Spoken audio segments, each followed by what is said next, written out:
नमस्कार, मैं पृथ्वी शर्मा और आप देख रहे हैं CTV7 न्यूज़ की खबरें। शुरू करते हैं प्रादेशिक खबरों से। आज छत्तीसगढ़ विधानसभा अध्यक्ष के 3 साल पूरे हो चुके हैं और वो चौथे साल में उन्होंने प्रवेश किया है।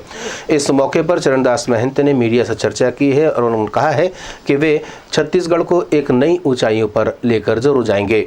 वर्ष का कैलेंडर का विमोचन हुआ है। ये छोटा सा कार्यक्रम यहाँ रखा गया था और ये सौभाग्य से 3 साल की यात्रा भी पूरी हो गई हमारी। तो हमारे पूर्व अध्यक्ष महोदय बैठे हुए हैं जिनके सहारे हमने यात्रा पूरी की और पक्ष विपक्ष को हमने बराबर समय दिया, बराबर अवसर दिया और सबसे सीखते हुए हमने छत्तीसगढ़ विधानसभा को नई ऊंचाई तक पहुंचाने की कोशिश की।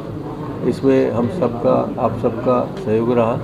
ये मेरे लिए सौभाग्य की बात है कि बहुत ही सफलता और सरलता पूर्वक हम 3 वर्ष की यात्रा पूरी करके चौथे वर्ष में आज कदम रखेंगे। आप सबने जो सहयोग दिया है उसके लिए मैं आपका बहुत बहुत आभार। एक महत्वपूर्ण बात आपने कही कि जांच प्रतिवेदन और जो उस पर डिस्कशन होना चाहिए, क्या आगे ऐसा देखने को मिलेगा क्या है? देखिए, मैं लोकसभा में भी सदस्य रहा हूँ और मैं लोकसभा में भी सदस्य रहा हूँ, विधानसभा मध्य प्रदेश में भी रहा हूँ। तो चाहे मध्य प्रदेश की विधानसभा हो चाहे लोकसभा हो, प्रतिवेदनों पर चर्चा होती है। अगर प्रतिवेदन आते हैं, कई विषयों के हैं जिसमें कठिन परिश्रम भी होता है, जिसमें लोगों का समय भी जायज़ होता है और जांच भी होती है। अगर उन चर्चाओं को अपन यहाँ नहीं कर पाते तो वो एक अच्छी परंपरा नहीं मानी जाएगी। अगर हमने जांच प्रतिवेदन बनवाए, अब वो कचरे की पेटी में गए, उसका कोई अर्थ नहीं। वहीं इस मौके पर मीडिया से चर्चा करते हुए पूर्व अध्यक्ष छत्तीसगढ़ विधानसभा धर्मलाल कौशिक का कहना है कि जो समय अवधि घटते जा रही है सत्र की, ये चिंताजनक है और हर विषय पर चर्चा होना चाहिए। नए वर्ष में नए कैलेंडर का जो विवेचन हुआ है उसके लिए मैं अध्यक्ष जी को बधाई देता हूं और 3 वर्ष का कार्यकाल भी आज पूरे किए हैं। मैं उसके लिए बहुत बहुत बधाई देता हूं। साथ ही विधानसभा की जो गरिमा है, वास्तविक में विधानसभा हमारे जितने भी प्रकार के जो सूचनाएं हैं उनमें सारी बातों में चर्चा होनी चाहिए। इस बात का मैंने विशेष रूप से जिक्र किया क्योंकि विधानसभा को नए सृजन सोपानों को करते जाना और हिंदुस्तान के सामने में अपने विधानसभा को हम उसके गरिमा के अनुरूप आगे बढ़ाना, ये तभी संभव है कि जब चर्चाओं का दौर में एक आपको याद होगा कि पंडित राजेंद्र प्रसाद शुक्ल जी विधानसभा अध्यक्ष थे। एक ऐसी बात आई तो उन्होंने विधानसभा के सदस्यों की जांच समिति एक बनाई थी। मेरे समय में एक ऐसा मामला आया था कि मैंने जांच समिति बनाया।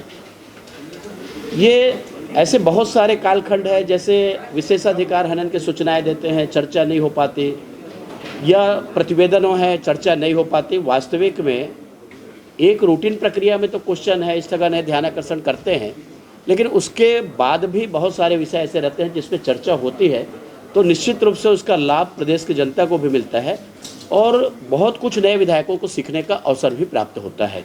वहीं अगली बड़ी खबर है बिरगांव नगर निगम चुनाव के महापौर के जो चयन होना था, आज उसमें 25-15 से बिरगांव में कांग्रेस की सरकार बन गई है और यहां पर नंदलाल दिबांगन को महापौर बनाया गया है।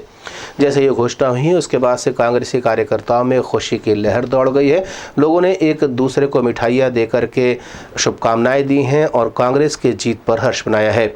वहीं मीडिया से चर्चा करते हुए पंकज शर्मा का कहना है, जो यहाँ के चुनाव प्रभारी थे, उनका ये कहना था कि ये मुख्यमंत्री भूपेश बघेल की जो नीतियाँ बनाई गई हैं उससे लोग प्रभावित होकर के कांग्रेस की तरफ आकर्षित हो रहे हैं और यहाँ पर कांग्रेस का महापौर बनना शुरू से ही तय हो गया था। देखिए, शुरू से ये तय था। जब कांग्रेस के 19 साथी जीत कर आए थे, 6 लोग निर्दलीय हमारा समर्थन कर रहे थे, ये जीत कांग्रेस की होगी। ये जीत माननीय मुख्यमंत्री जी के जन कल्याणकारी योजनाओं की जीत है और कांग्रेस के कार्यकर्ताओं ने, आज कांग्रेस के पार्षदों ने भी सिद्ध कर दिया है कि कांग्रेस का जब बहुमत था, सारे लोगों ने ईमानदारी से वोट दिया और कांग्रेस का महापौर आज चुन के आया है। वहीं सत्यनारायण शर्मा ने भी सभी को शुभकामनाएं दी हैं और जीत के प्रति वे आश्वस्त नजर आ रहे थे और उनका दावा था कि प्रदेश सरकार की जो नीतियां हैं उसकी वजह से ही ये संभव हो सका है। विकास के कामों की प्राथमिकता माननीय मुख्यमंत्री जी तय करते हैं। माननीय स्थानीय हमारे नगर निकाय के मंत्री माननीय शिव डहरिया जी हैं, माननीय प्रभारी मंत्री जी हैं, हमारे सारे साथी लोग मिल करके विकास के लिए और आगे बढ़ेंगे। ये कड़वी सच्चाई है। अभी तक विकास काम नहीं हो पाया था। महापौर बीजेपी की थी, कुछ काम ही नहीं कर पाई। सरकार बीजेपी की 15 साल रही, कुछ दिखा नहीं। लेकिन माननीय मुख्यमंत्री जी ने, भूपेश बघेल जी ने 104 करोड़ रुपए की जल आवर्धन योजना की सौगात दे करके बहुत बड़ा एक विकास का काम यहाँ के लिए करके सिद्ध कर दिया कि हमारी सरकार, हमारी पार्टी विकास के कामों में भरोसा रखती है। एकाएक कोरोना के ब्लास्ट को लेकर के बृजमोहन अग्रवाल ने चिंता जाहिर की है। उनका कहना है कि प्रदेश सरकार लापरवाही बरत रही है।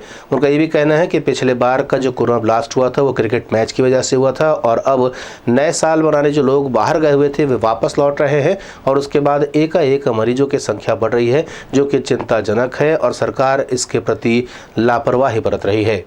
जो कोरोना की तीसरा लहर है वह लगभग आगे ओकर हिसाब से छत्तीसगढ़ में सरकार ला जो प्रिकॉशंस लेना चाहिए, जो नियम कायदा कानून लागू करना चाहिए, वो सरकार है सोवत है।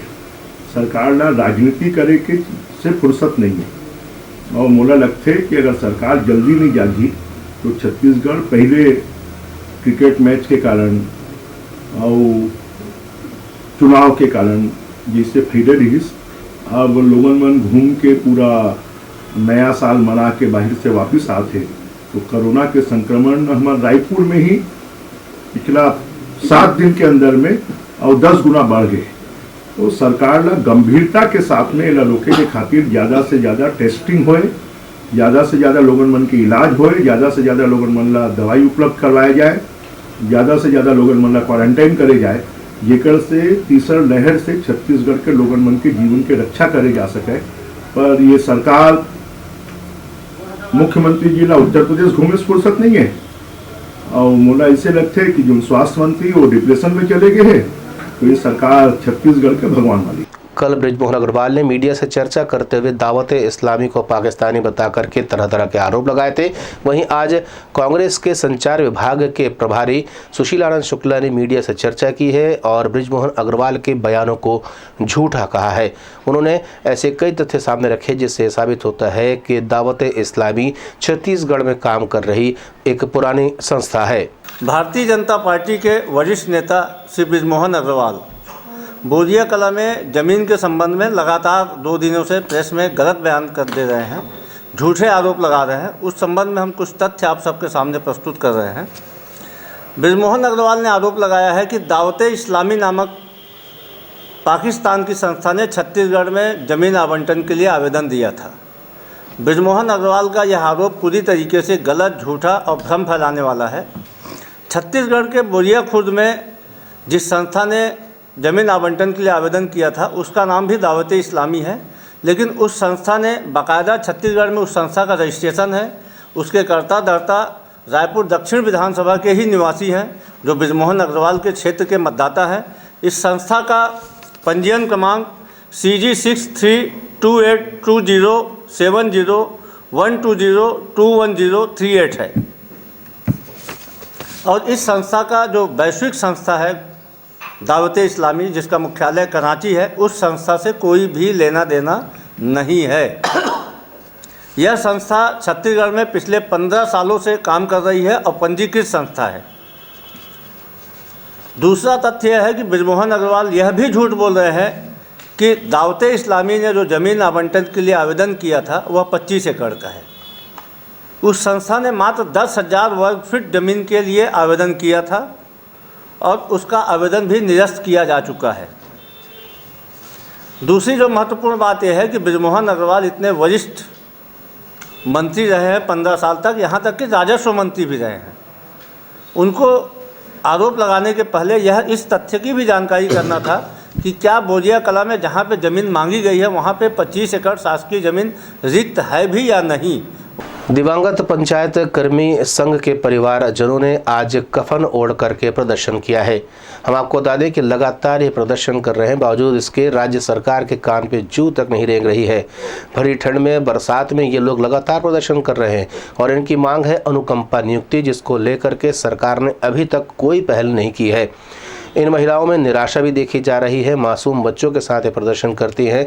कई मार्मिक दृश्य भी यहाँ देखने को मिलते हैं और कई बार इन्हें पुलिस से झूमा झटकी करते हुए देखा गया है, लेकिन इनके प्रति जो सरकार की असंवेदनशीलता है वो अब समझ से परे होती जा रही है।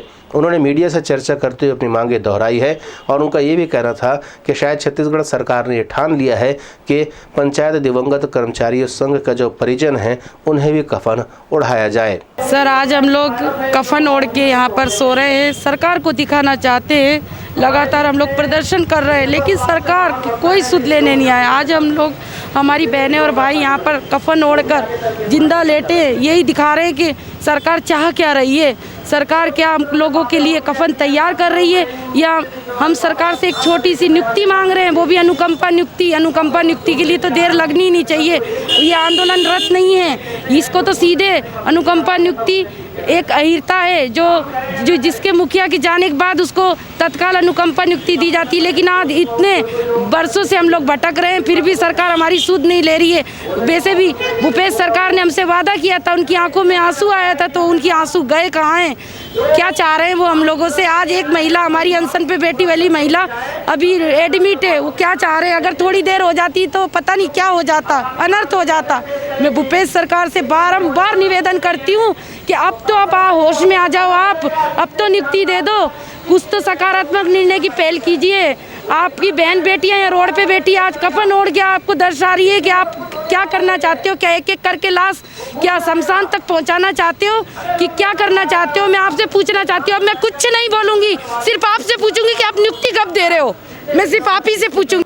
Bureau report, CTV7 Raipur. देर रात संत महाराज कालीचरण की जमानत याचिका खारिज हो गई है। उनके अधिवक्ता ने कहा है कि अब वे इसे लेकर के हाईकोर्ट जाएंगे और हाईकोर्ट से वे अपील करेंगे कि संत महाराज की जमानत हो सके। विक्रम पी चंद्रा साहब की कोर्ट ने हमारी जो जमानत याचिका है उसको खारिज कर दी है।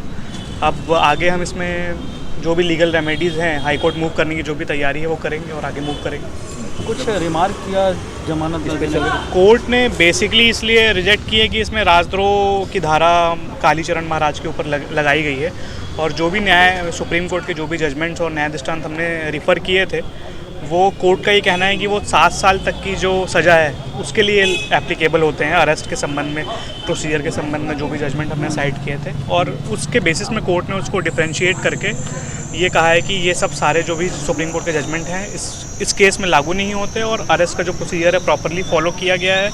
और चूँकि लाइफ इम्प्रिजनमेंट की धारा की पनिशमेंट है सेक्शन 124A के अंतर्गत, इसलिए गंभीर प्रकृति का अपराध घटित किया है। इन्वेस्टिगेशन अभी पेंडिंग है और चार्जशीट फाइल नहीं हुई है। ये सब का कारण बताते हुए कोर्ट ने रिजेक्ट किया। आगे अब आप लोग क्या कदम? आगे अब यहाँ के बाद तो हाईकोर्ट ही है, जो भी प्रोसीजर है सर्टिफाइड कॉपी ऑब्टेन करना, उसके बाद हाईकोर्ट मूव करना है।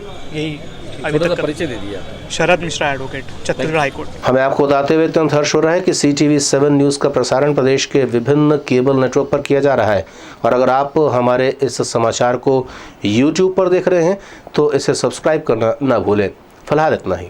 नए नए समाचारों के साथ आपसे फिर होगी मुलाकात। तब तक दी अनुमति। नमस्कार।